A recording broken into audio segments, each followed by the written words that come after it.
नमस्कार दर्शक बंधु मु आलोक टेक यूट्यूब चैनल को आपण स्वागत।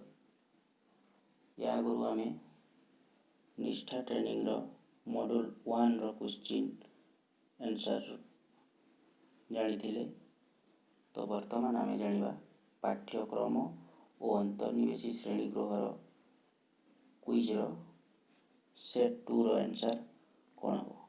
ता पूर्व जदि आपण मोर चैनल को सब्सक्राइब करना ताले चैनल को सब्सक्राइब करनियंतु और पाखरे थिबा बेल आइकन को प्रेस कर दियंतु। तो चलंतु वीडियो को आरंभ करिवा।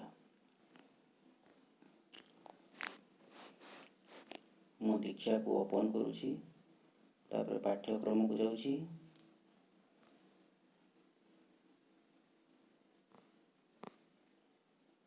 क्विज को सिलेक्ट करिवा, सेट 2 मॉड्यूल 1 सेल्फ असेसमेंट को सिलेक्ट करिवा, तापर चलेगा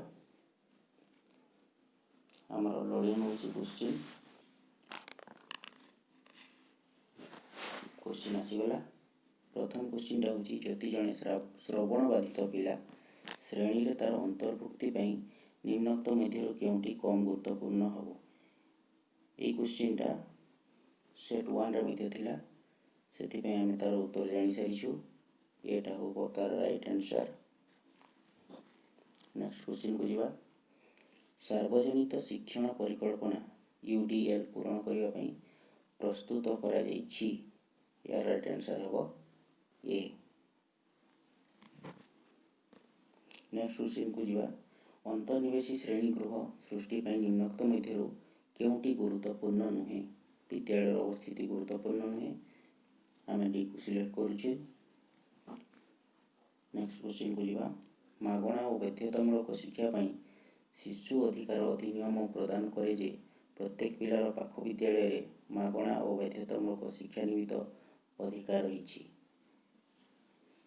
यार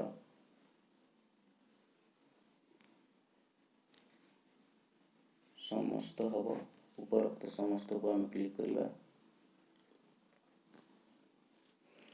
उत्तम पाठ्यपुस्तक लक्षण गुड़िक मध्य उपरोक्त समस्त हब क्लिक करिवा डी को।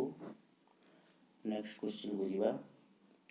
निम्नोक्त केउंटी जातीय पाठ्यक्रम रूपरेख 2005 रो मार्गदर्शी नीति नुहे।